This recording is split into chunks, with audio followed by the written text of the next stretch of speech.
10 দিনের করণীয় এবং বর্জনীয় অনেকগুলো কাজ আপনার আমার রয়েছে। 1 নম্বর কাজ,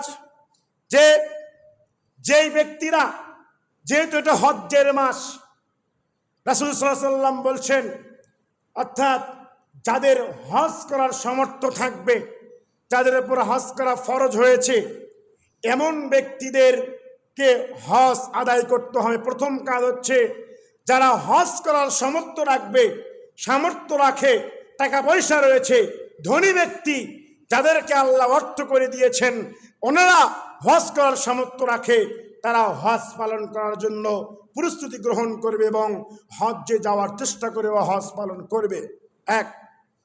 কারণ কেন হজ করবে? হজের ব্যাপারে রাসূল সাল্লাল্লাহু আলাইহি ওয়াসাল্লাম থেকে অসংখ্য হাদিস রয়েছে। তবে হজ কিন্তু আপনাকে আমাকে করতে হয় এই মাসেই। এই মাসের বাহিরে গিয়ে আমি হজ করতে পারবো না। কারণ হজ হচ্ছে নির্ধারিত সময়ে, নির্ধারিত পন্থায়, নির্ধারিত দিক নির্দেশনার মাধ্যমেই হজ আদায় করতে হয়। এই মাস ছাড়া আমি হজ আদায় করতে পারবো না। এই জন্য যাদের সামর্থ্য রয়েছে তাদের প্রথম কাজ হবে এই মাসে আমি হজ আদায় করার চেষ্টা করব। 2 নম্বর কাজ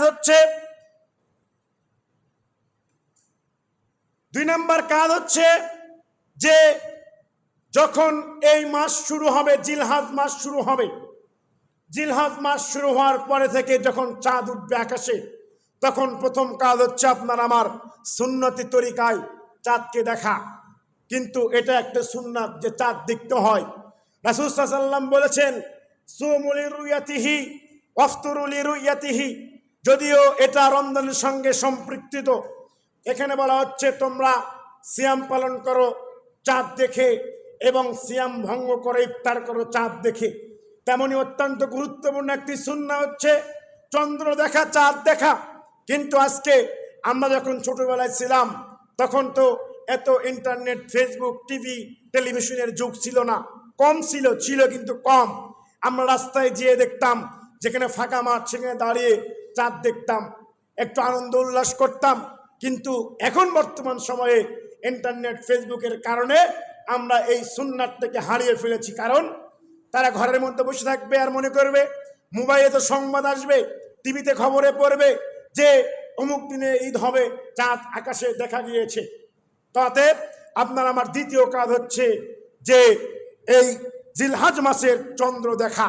এরপরে গুরুত্বপূর্ণ আমল হচ্ছে ইবনে ওমর রাদিয়াল্লাহু তাআলা, আব্দুল্লাহ ইবনে ওমর রাদিয়াল্লাহু তিনি বলেন, ওমর রাদিয়াল্লাহু তাআলা তিনি বলেছেন যে তিনারা যখন জিলহজ মাসের চাঁদ উঠত তখন থেকেই তাকবীর পাঠ করত, আল্লাহু আকবার, আল্লাহু আকবার, লা ইলাহা ইল্লাল্লাহু ওয়াল্লাহু ইল্লাহিল হামদ। এইভাবে তারা তাকবীর পাঠ করত। এই তাকবীর চলতো 10 তারিখ পর্যন্ত, কেউ বলেছে 13 তারিখ পর্যন্ত। আবার আলী রাদিয়াল্লাহু তাআলা আনহু হাদিসে প্রমাণিত, তিনি হাদিসে বোঝা যায় যে 8 তারিখ দিন আরাফার দিন, সেই দিন থেকে তাকবীর পড়বে 13 তারিখ পর্যন্ত। তবে সর্বসম্মতিক্রমে আমরা যেটা বুঝতে পারি যে জিলহজ মাসের চাঁদ ওঠার পর থেকে নিয়ে শেষ পর্যন্ত আমরা কি করতে পারবো? এই তাকবীরগুলো পাঠ করতে পারবো, বিভিন্ন জিকির এবং আজকার আমরা পাঠ করতে পারবো। সুবহানাল্লাহ, আলহামদুলিল্লাহ, লা ইলাহা ইল্লাল্লাহ। এছাড়া আরো অন্যান্য দোয়া রয়েছে, যেই দোয়াগুলো আমরা পাঠ করবো, আল্লাহর পবিত্রতা বর্ণনা করতে পারবো, আল্লাহর মহিমা বর্ণনা করতে পারবো। এটা আমরা হাদিস থেকে বুঝতে পারি। সম্মানিত উপস্থিতি, এরপরে গুরুত্বপূর্ণ একটি ইবাদত, সেটা হচ্ছে আমি আরাফার দিনের সিয়াম পালন করতে পারি।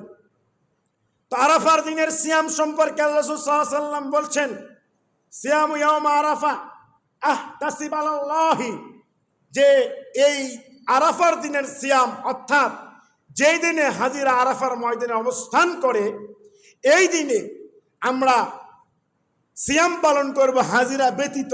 তার মানে যারা সৌদি আরবের বাইরে যারা হজ করতেছে তারা ব্যতীত, সৌদি আরবের ভিতরে যারা রয়েছে, বাইরে যারা রয়েছে, এই প্রত্যেক ব্যক্তিরা ওই দিনে সিয়াম পালন করবে। আল্লাহ রাসূল বলছেন, যদি কোনো ব্যক্তি এই দিনে সিয়াম পালন করে, তাহলে আমি আল্লাহর কাছে আশা পোষণ করি যে তার পূর্বের 1 বছরের গুনাহ এবং পরের 1 বছরের গুনাহ খাতা আল্লাহ সুবহানাহু ওয়া তাআলা মাফ করে, সুবহানাল্লাহ। তাহলে এই দিনে আপনার আমার করণীয় আরাফার দিনের সিয়াম পালন করা। কিন্তু আমরা মনে করি যে আমাদের অনেক আমল হয়ে গিয়েছে, অনেক কাজ হয়েছে, আমরা এই সিয়ামগুলো পালন করতে পারি না। যদি একজন অভিভাবক হিসেবে, একজন পিতা হিসাবে, একজন আদর্শ মা হিসাবে আপনি নিজেও এই সিয়ামগুলো পালন করতেন এবং আপনার পরিবারকেও সিয়াম পালন করাতেন, এটা আপনার দায়িত্ব। অপর হাদিস থেকে বোঝা যায় যে আরাফার দিনের সিয়ামের গুরুত্ব অত্যাধিক, মানে এটা আলাদা একটি হাদিস। আর অপর হাদিসগুলো রয়েছে, সে হাদিস থেকে নিয়ে বোঝা যায় যে 1 তারিখ থেকে নিয়ে 9 তারিখ পর্যন্ত, ঈদের আগের দিন পর্যন্ত টানা 9 দিন সিয়াম পালন করা যায়। এটা হচ্ছে আপনার আমার কাজ এবং করণীয়। এর পরবর্তীতে আপনি আমি যেই কাজটা করব সেটা হচ্ছে, যারা আমরা কুরবানি দিব, যারা কুরবানি দেওয়ার নিয়ত করি, যারা কুরবানি দেই, তাদের জন্য করণীয় হচ্ছে কুরবানি অর্থাৎ চন্দ্র ওঠার পূর্বে, চাঁদ ওঠার পূর্বেই আপনাকে আমাকে যেই কাজটা করতে হবে, সেই কাজটা হচ্ছে, যদি আমরা কুরবানি দেওয়ার নিয়ত করি তাহলে চাঁদ ওঠার পূর্বেই আপনার আমার চুল নখ কেটে পরিষ্কার করতে হবে। এটা রাসূল সাল্লাল্লাহু আলাইহি ওয়াসাল্লামের সুন্নাহ। অর্থাৎ চন্দ্র ওঠার পরে আপনি এবং আমি যারা কুরবানির নিয়ত করেছি, কুরবানি দিব বা কিনবো, ক্রয় করেছি, এমন ব্যক্তিদেরকে রাসূল সাল্লাল্লাহু আলাইহি ওয়াসাল্লাম এই চুল এবং নখ কাটতে নিষেধ করেছেন। এটা রাসূল সাল্লাল্লাহু আলাইহি ওয়াসাল্লামের সুন্নাহ। সম্মানিত উপস্থিতি, এরপরে এই মাসে সর্বশেষ যেই গুরুত্বপূর্ণ ইবাদত, যেটা হচ্ছে কুরবানি ঈদের সালাত আদায় করা। রাসূল সাল্লাল্লাহু আলাইহি ওয়াসাল্লাম তিনি বলেছেন, ফাসাল্লি লিরাব্বিকা ওয়ানহার, যে নবী ফাসাল্লি লিরাব্বিকা, তুমি তোমার প্রভুর নামে পড়ো, সালাত পড়ো। কি করো? যিনি তোমার রব তার নামে সালাত পড়ো এবং কুরবানি করো। তার মানে আমরা বুঝতে পারলাম যে আপনাকে আমাকে এই 10 দিনের অন্যতম 10ম দিনে কুরবানির জন্য আল্লাহ সুবহানাহু ওয়া তাআলা আদেশ করেছেন, নির্দেশ দিচ্ছেন যে তোমরা কুরবানি করো।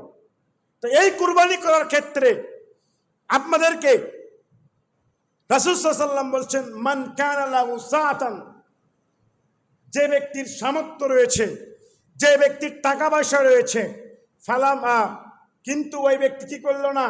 কুরবানি করলো না। ফালা ইয়াকরাবান্না মুসাল্লানা, যে ব্যক্তির টাকা পয়সা থাকা সত্ত্বেও, অর্থকরী থাকার সত্ত্বেও কুরবানি করলো না, তাহলে ওই ব্যক্তি যেন আমার মুসল্লায়, ঈদগার মাঠে না আসে।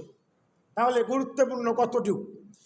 তো এই ক্ষেত্রে এই কুরবানি করা এবং না করার বিষয়ে কয়েকটি কথা, কেউ বলেছে সুন্নতে মুআক্কাদা, আবার কেউ বলেছে ওয়াজিব।